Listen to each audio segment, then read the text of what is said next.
Hai Dik-adik, kembali lagi dengan Karina di online class 101. Kali ini Karina mau tanyakan kabar adik-adik dulu nih. Gimana kabar adik-adik hari ini? Semoga semuanya dalam keadaan sehat ya. Kali ini kita akan belajar kelas 6, tema 7, subtema 1, pemimpin di sekitarku. Di pembelajaran 1 kita akan belajar bahasa Indonesia, IPA di halaman 1 sampai dengan 12. Nah, ini ada gambar ya adik-adik ya. Coba kita perhatikan gambar di atas. Kita akan jawab beberapa pertanyaan. Menurutmu kegiatan apa yang ditunjukkan pada gambar di atas? Yaitu orang-orang yang sedang melakukan rapat atau musyawarah. Nomor 2.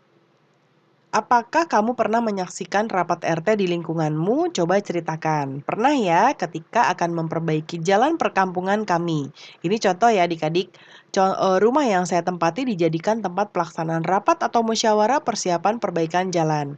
Saya turut membantu menyiapkan konsumsi bagi para peserta rapat atau musyawarah. Dalam rapat tersebut dibentuk panitia perbaikan jalan. Peserta musyawarah dengan penuh antusias dan penuh kekeluargaan menyampaikan pendapat mereka masing-masing.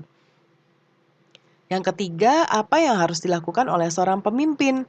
Seorang pemimpin harus mampu memimpin jalannya rapat dengan baik, mampu mengorganisasikan kegiatan rapat, menampung pendapat, mengatur kegiatan rapat, mampu mengelola dengan baik bila ada konflik, mengambil keputusan serta mampu memecahkan masalah. Yang keempat, menurutmu kemampuan apa yang harus dimiliki oleh seorang pemimpin? Yaitu mengorganisasikan anggota, manajerial atau pengaturan, kemampuan memecahkan masalah atau problem solving, dan mampu mempersatukan anggota. Lalu apakah kamu ingin menjadi pemimpin? Coba ceritakan. Nah iya, saya ingin menjadi pemimpin, ini contoh dari Karina, nanti disesuaikan jawabannya dengan keinginan adik-adik ya. Alasan saya ingin jadi pemimpin adalah saya bisa melakukan perubahan dengan cepat, apa-apa yang menurut saya kurang baik, dengan saya sebagai penggerak atau pelopor utama. Langkah-langkah awal yang saya ambil dalam mempersiapkan diri sendiri untuk jadi pemimpin adalah dengan tekun belajar, beribadah dengan tekun, berinteraksi dengan baik terhadap lingkungan sekitar, mengembangkan sikap toleransi, dan sebagainya. Nah, berikutnya kita lihat ada banyak pemimpin di lingkungan sekitar kita. Pemimpin apa saja yang ada di lingkungan adik-adik? Nah, sekarang ada bacaan judulnya Ibu RT Sang Pemersatu. Boleh dibaca dahulu ya adik-adik. Nanti kita akan menjawab bagian berikutnya. Cukup panjang nih bacaannya ya. Nah, di sini kita akan menjawab bersama-sama. Kamu telah membaca bacaan Ibu RT Sang Pemersatu.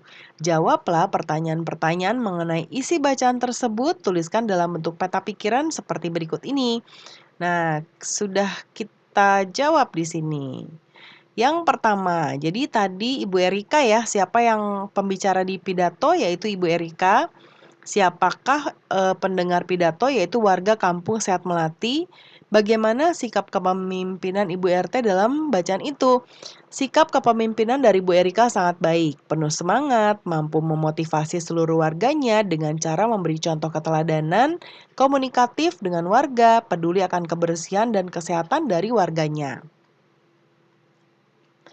Kemudian yang berikutnya, buatlah kelompok diskusi dengan teman yang tinggal satu lingkungan denganmu, misalnya satu RT, RW, atau satu desa. Lalu jawab pertanyaan berikut ini, siapa ketua RT, RW, atau kepala desa di lingkunganmu, kegiatan apa saja. Nah nanti diskusinya dibentuk seperti ini ya di peta pikiran, seperti contoh Karina sudah buat di sini. Yang pertama di bagian lingkungannya adalah misalnya namanya Desa Sukamaju misalnya, atau misalnya RT 01 misalnya ya, boleh. Nah, kemudian nama pemimpinnya disesuaikan, di sini Karina contohkan namanya Budiono.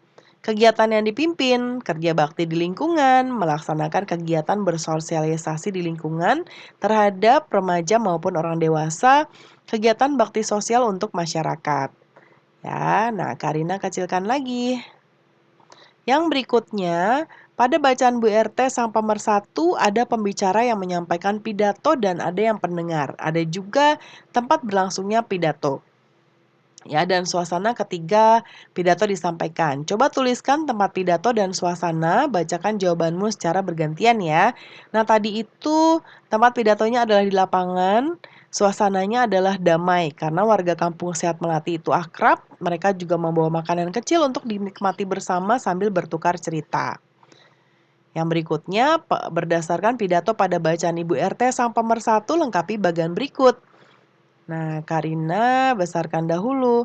Yang pertama adalah temanya mendirikan pos pelayanan terpadu. Pembicaranya Ibu Erika, pendengarnya adalah warga Kampung Sehat Melati. Tempatnya adalah di lapangan Kampung Sehat Melati. Isinya adalah pembukaan, memotivasi warga Kampung Sehat Melati, menjelaskan pentingnya kesehatan, lalu mengajak peran serta seluruh lapisan masyarakat, dan yang kelima adalah penutup.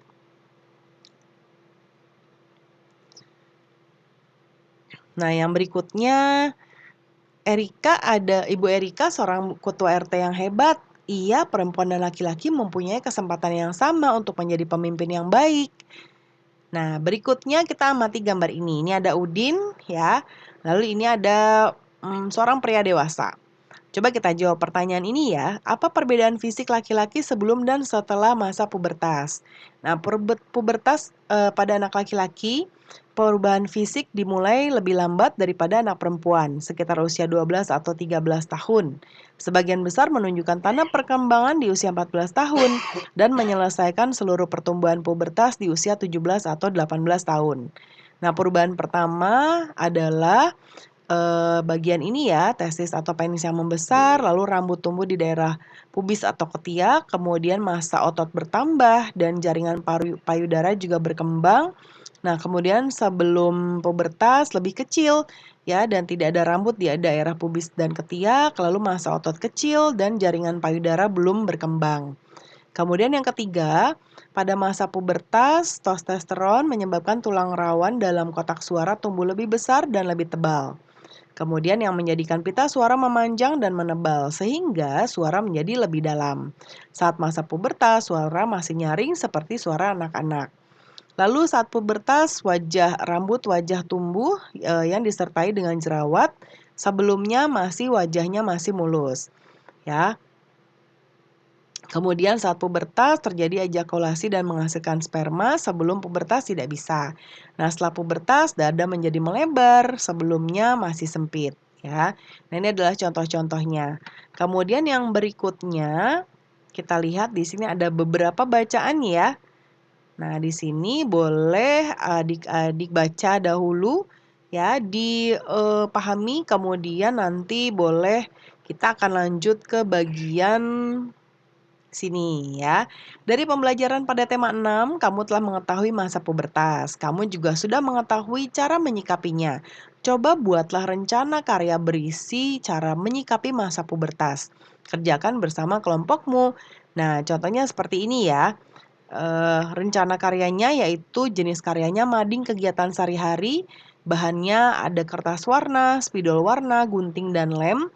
Isinya adalah tulisan tentang cara menyikapi masa pubertas. Nah, pembelajaran kita sudah selesai ya adik-adik.